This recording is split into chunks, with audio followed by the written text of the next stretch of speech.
Hello दोस्तों, आज हम लोग करने वाले हैं JCRT क्लास है 7 साइंस का बुक है, चैप्टर है 3 जल अनमोल संसाधन। तो इसे करने वाले हैं क्वेश्चन है। तो वीडियो में है तो वीडियो को लाइक और चैनल को सब्सक्राइब करना ना भूलें।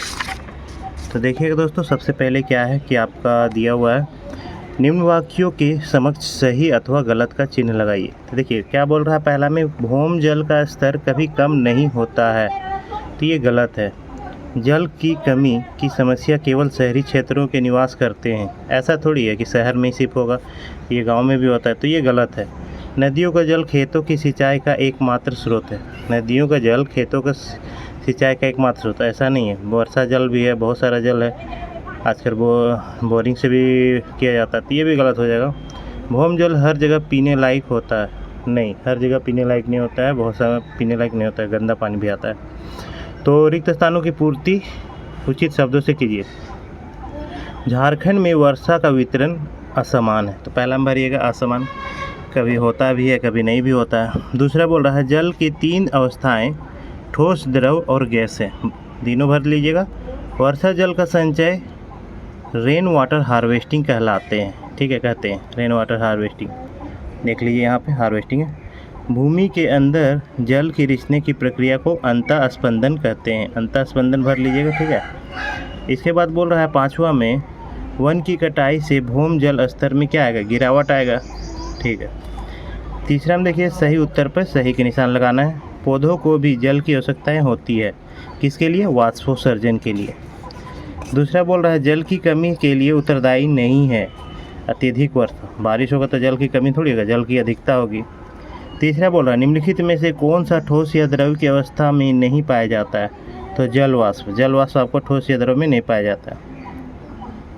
नंबर 4 बोल रहा है, क्वेश्चन है जल की कमी का पौधों पर क्या प्रभाव पड़ता है, तो इसका उत्तर आप बगल में ही लिखिएगा। देखिए यहाँ पे है आपका लिखा हुआ है, यदि पौधों को पानी ना दिया जाए तो वे मुरझा जाते हैं और अंततः सूख जाते हैं।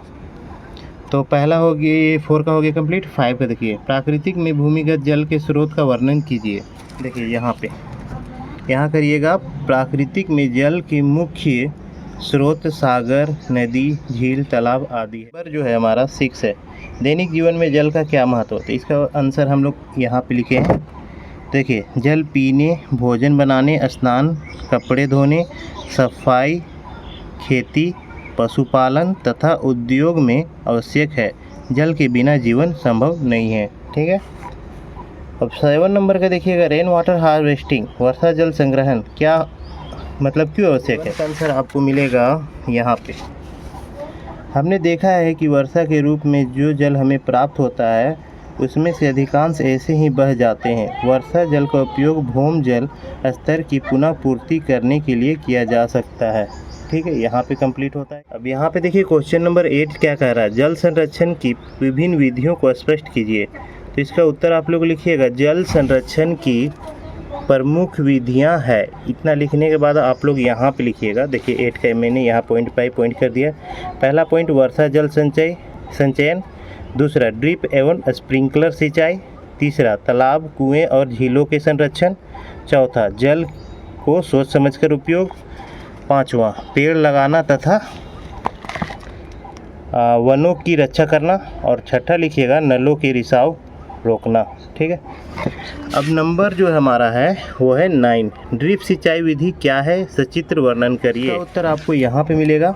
ड्रिप सिंचाई व्यवस्था कम व्यास के पाइपों द्वारा पौधों को पानी देने की तकनीक है जो सीधे उनकी जड़ों तक जल पहुँचाता है। और ये एक चित्र बना दीजिएगा। देखिए यहाँ पाइप है, पतले पतले पाइप है और पौधों में पानी जा रहा है, ठीक है। इसके बाद क्वेश्चन नंबर जो है 10, भूम जल और भूम जल स्तर को दिखाते हुए एक रेखा चित्र बनाइए। उन्हें चिन्हित करते हुए भूम जल और भूम जल स्तर में अंतर स्पष्ट कीजिए। यहाँ पे सबसे पहले लिखिएगा, भूमि के नीचे वाले सतही जल को भूमिगत जल कहा जाता है, जबकि इसकी ऊपरी सतह को भूम जल स्तर कहा जाता है। इनकी ऊंचाई अलग अलग स्थानों में भिन्न भिन्न होती है। चापाकल तथा नलकूपों द्वारा पानी इसी स्तर से निकाला जाता है। और ये फिगर आप बना लीजिएगा। देख लीजिए यहाँ पे लिखा हुआ है भूम जल स्तर और यहाँ भूम जल लिखा हुआ है, ठीक है। ये फिगर आप बना लीजिएगा, देख लीजिए। 10 कंप्लीट होता है। नंबर 11 बोल रहा है कि मान लीजिए आपके क्षेत्र में काफ़ी वर्षा होती है किंतु गर्मी के दिनों में कुआं का पानी सूख जाता है, आप इससे बचने के लिए क्या उपाय कर सकते हैं। यहाँ तो देखिए, वर्षा जल संचय करेंगे, पॉइंट बाय पॉइंट लिखिएगा। तालाब और कुओं की सफाई करेंगे, अधिक पेड़ लगाएंगे, पानी की बर्बादी रोकेंगे, भूजल की सीमित उपयोग करेंगे। यहाँ पे 11 का आंसर हो जाता है। 12 नंबर देखिएगा, भूमि जल स्तर के नीचे गिरने के लिए उत्तरदायी कारकों का वर्णन करिए। 12 का आंसर यहाँ पे भूमि जल स्तर में आई कमी के कई कारण हैं, जिनमें प्रमुख है जनसंख्या वृद्धि, कृषिगत उपयोग, औद्योगिकरण, वर्षा का असमान वितरण, वन की कटाई, जल की बर्बादी। समझाइए कि भूमि जल को पुनः पूर्ति किस प्रकार होती है। तो 13 का आंसर यहाँ पे लिखिएगा। देखिएगा, वर्षा का जल भूमि में रिसकर मिट्टी और चट्टानों के बीच जाता है, यही प्रक्रिया भूमि जल की पुनः पूर्ति कहलाती है। अब 14 नंबर है, झारखंड सरकार गांव तथा शहरों में जल संचय के लिए किस तरह का कार्य कर रही है, इसमें हमारी क्या सहभागिता हो सकती है। तो 14 का आप लिखिएगा यहाँ पे। लिखिएगा, सरकार इसके लिए हर गांव में डोभा का निर्माण करा रही है, नदियाँ तालाबों से गाद की सफाई कर खुदाई कराई गई है।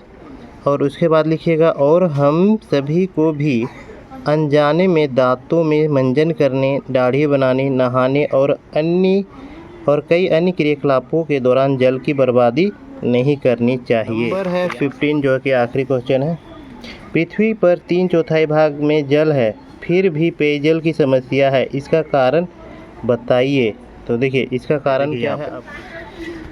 क्योंकि इसके लगभग 3/4 भाग पर जल है, क्योंकि 3/4 भाग पर जल है, जल की उपलब्धता 97% जल समुद्र के खारे जल में के रूप में मौजूद है। तो देखिए, 97% जो पानी है वो तो खारा जल है, जो पीने लायक नहीं है। 2% जल हिम सागर में है, जो बर्फ़ के रूप में है और ध्रुवों पर बर्फ़ के रूप में, तथा मात्र 1% जल अलवणीय पेयजल के रूप में धरती की सतह और भूमि जल के रूप में विद्यमान है। तो सिर्फ 1% हमारे पीने लायक है। ठीक है, यहाँ पे हमारा ये भी कंप्लीट होता है 15 का। मिलते हैं ऐसे ही वीडियो में। जय हिंद, जय भारत।